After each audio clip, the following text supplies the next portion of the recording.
রান্না করেছি মুসুর ডাল, তার মধ্যে দিয়েছি লাউয়ের ডাঁটা। খুব টেস্টি হয়েছিলো। এটা দিয়ে সকালের ভাত খাওয়া হয়েছে। তার সঙ্গে ছিল বাটা মাছ ভাজা। তো এই দিয়ে আরও কিছু রান্না, এটা রান্না করে ভাজলাম ঘোষলা মাছ, ট্যাংরা মাছের মতনই, নামটা কী বললাম জানি না, ঠিক বললাম কি না জানি না। তো এই মাছটা এখন কালো জিরে দিয়ে রান্না করব। ট্যাংরা মাছ কালো জিরে রান্নার পরে এই মাছটা ট্যাংরা মাছের মতনই খেতে, ওরকমই টেস্ট। তো আমি এটাকে কালো জিরে কাঁচা লঙ্কা দিয়ে রান্না করব। আর তারপর করব অনেকদিন পর আজকে সেই নরম সজনের ডাঁটাটা আর নেই, এখন আবার শক্ত একটু হয়ে গেছে সজনের ডাঁটা। তো সেই সজনের ডাঁটাও রান্না করবো। আরও কী করছি পরপর দেখাতে থাকবো। ঝোল ফুটে উঠেছে, মাছগুলো ছেড়ে দিচ্ছি। ঝোলসা মাছ,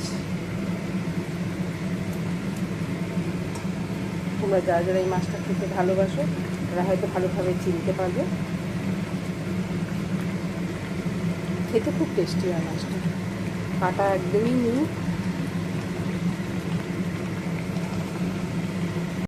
হয়ে গেল আমার মাছ রান্না। কালো জিরে, কাঁচা লঙ্কা, ধনে পাতা আর একটা টমেটো, এই দিয়ে মাছ, মশলা মাছ খেতে খুব টেস্টি লাগে। এখন দুটো কাঁচা লঙ্কাও ছিঁড়ে দিয়ে দিলাম। খুব ভালো লাগে, আমার তো ভীষণ ভালো লাগে। কার কার এই মাছের ঝোলটা খুব ভালো লাগে, মাছটা খেতে ভালো লাগে আমাকে কিন্তু জানাতে ভুলবে না। লাউয়ের কচি কচি ডাঁটাগুলো দিয়ে ডাল তো রান্না করেছিলাম, লাউ পাতাগুলো তো ফেলে দেবো না, এত কচি পাতা। তো এই কচি পাতা দিয়ে আজকে শাক করবো। অন্যদিন বাটা করি, আজকে লাউ শাক রান্না করব। সর্ষের তেল গরম হয়ে গেছে, এর মধ্যে এখন কালো জিরে ফোড়ন দিয়ে দিলাম। এবার লাউ শাকটা দিয়ে দিলাম। রান্না করতে করতে গল্প করতে করতে কিন্তু বেশ ভালো লাগে। গল্পও হবে, রান্নাও চলবে, বেশ মজা লাগে। রান্না করতে করতে আরেকটা জিনিস খুব ভালো লাগে আমার, সেটা হলো গান শুনতে। কিন্তু যেহেতু ভিডিওটা করবো সেই গান শোনা আর হচ্ছে না, না হলে এফএম চালিয়ে গান শুনতে থাকি রান্না করতে করতে, খুব ভালো লাগে আমার। এদিকে ভাত ফুটতে শুরু করে দিয়েছে, মানে চাল ফুটতে শুরু করে দিয়েছে। এখন এটাকে ঢেকে দেবো, ঢেকে আমি অফ করে দেবো।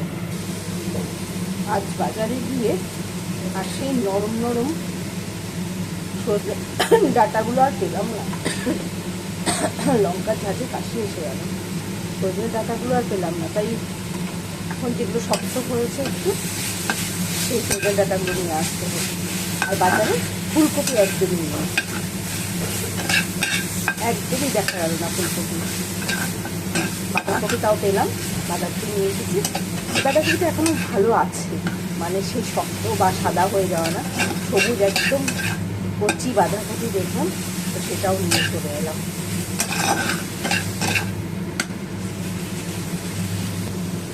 লাউ শাক আমার রান্না শেষ। লাউ শাক বাটা, লাউ শাক এরকম ভাজা ভাজা, খুব অল্প ভেজেছি।